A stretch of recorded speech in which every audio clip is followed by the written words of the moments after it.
If you're like me, you're exhausted by all the different articles about policy and policy prescription and what we're going to do on tax reform. Here is the only chart that matters. We're going to educate Kevin Cirilli right now on debt to GDP. Down in the lower corner is Reagan's America, and this is the debt to GDP at 30%. And then up we go to Bush the first. Here's the Clinton rollover of improving debt to GDP.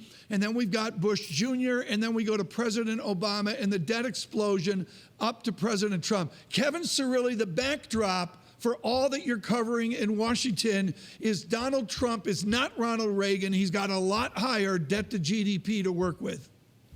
Yes, and I think that, of course, when he looks to negotiate with House Freedom Caucus members who are incredibly concerned about the rising national debt, this is going to be something that they take a look at, because later on Thursday of this week, Gary Cohn will lead a meeting with the National Economic Council with President Trump, and they will discuss the various tax proposals. Where do we stand on the Republican group, not the establishment, like Mr. Cohn, a Democrat, or the president, I'm not sure what he is, to be honest, with the idea of debt expansion at any cost? Or are we going to be revenue neutral now, 6 months from now, in 5 years from now?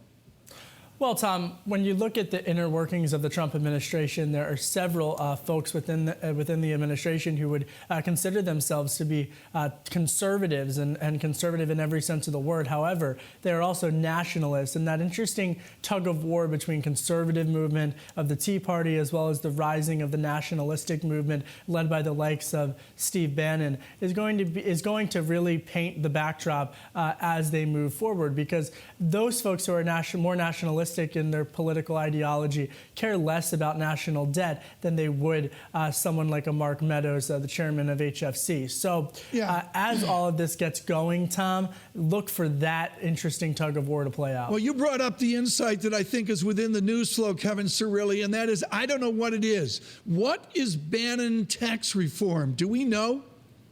We don't. And we don't know where this administration stands on specifics of tax reform and whether or not they want to support something like the border tax. But I have to be honest here, the lawmakers that I spoke with yesterday on Capitol Hill within the Republican Party, they feel a bit emboldened because they view Speaker Paul Ryan as potentially weakened in the sense that he is a supporter of the border tax, and many of them are not.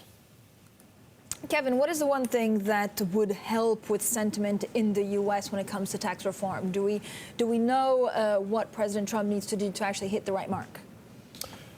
Two things, Francine. First and foremost, that the White House has been trying to push this idea that they want to negotiate with Democrats, although I'm not really sure how that would exactly work, especially if the reports are true that they want to lump comprehensive tax reform with infrastructure plan. That would be their bargaining chip to get Democrats. But every Democrat virtually is panning all aspects of their proposals on tax policy. But the second point that I would raise is that they need a policy win. I mean, last week really took the wind out of their sails with that devastating health care law simply because they have the Republican-controlled Congress, they have a Republican-controlled White House. It showed a lack of coordination between the White House and the whip operation led by Speaker Ryan.